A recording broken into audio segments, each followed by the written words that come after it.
Hello दोस्तों, आज हम आपको बताएंगे दुनिया के सबसे अजीब जगह और सबसे अजीब परंपराओं के बारे में। दुनिया के अलग अलग देशों में अलग अलग समय में कुछ ऐसी परंपराएं रही हैं जिनके बारे में आज सुनकर भी रोंगटे खड़े हो जाते हैं।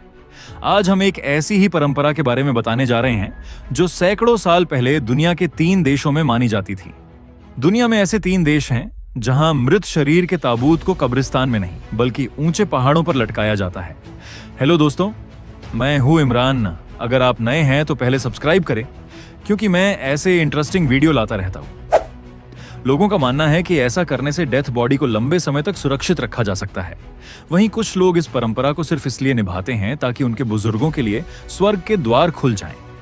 इन देशों में किसी की मौत होने के बाद उसके डेथ बॉडी को एक ताबूत में रखकर पहाड़ की चोटी से लटका दिया जाता था।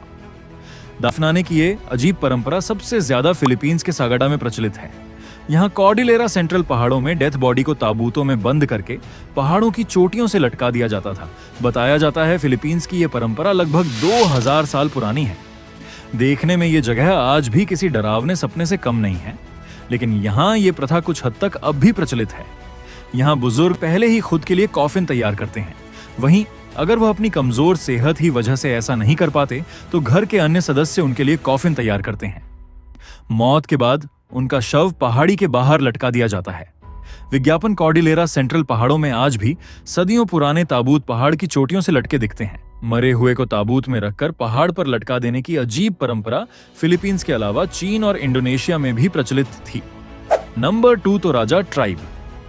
अलग अलग देशों में ऐसी जाति समुदाय के लोग रहते हैं जो सालों से बड़ी ही विचित्र परंपराओं से घेरे हुए हैं। ऐसी ही एक परंपरा इंडोनेशिया में रहने वाले एक समुदाय में है। ये लोग मरने के बाद अपने प्रियजनों को बेहद विचित्र ढंग से याद करते हैं। भारतीय परंपराओं की तरह इनके यहाँ भी साल में कुछ खास दिन होते हैं जिसमें ये अपने पूर्वजों को याद करते हैं। पूर्वजों की कब्र खोदकर उन्हें बाहर निकाल लेते हैं और फिर लाश को नहलाते धुलाते हैं। इंडोनेशिया के साउथ सुलावेसी में ताना तोराजा इलाका है। यहाँ तोराजा जनजाति के लोग रहते हैं। ये लोग निर्जीव चीज को भी जीवित मानते हैं। इनका मानना है कि इंसान हो या जानवर, उन सब में आत्मा है और उनका सम्मान करना चाहिए, ऐसा ये लोग मानते हैं।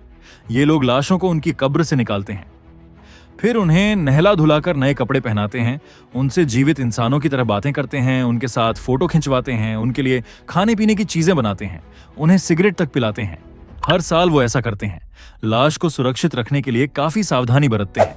नंबर 3, बन्ना ट्राइब। इस जनजाति के लोग लकड़ी के डंडों पर चलते हैं। पर सोचने वाली बात यह है कि आखिर ये ऐसा क्यों करते हैं? वो पैरों पर चलने से क्यों बचते हैं? चलिए आपको इस जनजाति के बारे में रोचक बातें बताते हैं। इनका मुख्य काम खेती करना, शिकार करना और मवेशियों को चराना है। इन लोगों को बांस की लकड़ियों पर चलने के लिए जाना जाता है। ऐसा वो सैकड़ों सालों से करते आ रहे हैं। ये हुनर पिछली कई पीढ़ियों से उन्हें दिया जा रहा है। पर वो ऐसा क्यों करते हैं? वो बाकी लोगों की तरह पैरों पर ही क्यों नहीं चलते? दरअसल ये लोग ऐसा तब करते हैं जब अपने मवेशियों को चराने जाते हैं। कई बार मवेशियों पर जंगली जानवर हमला कर देते हैं। उनसे बचने के लिए ये लोग लकड़ी का सहारा लेते हैं। उसी पर चलकर ये मवेशियों को हंकाते हैं। हालांकि सिर्फ यही एक कारण नहीं है कि ये लोग लकड़ियों पर चलते हैं। दोस्तों, आपको ये वीडियो कैसा लगा? अगर आप देखना चाहते दुनिया के सबसे रहस्यमय पत्थर तो डिस्क्रिप्शन में देख सकते हैं।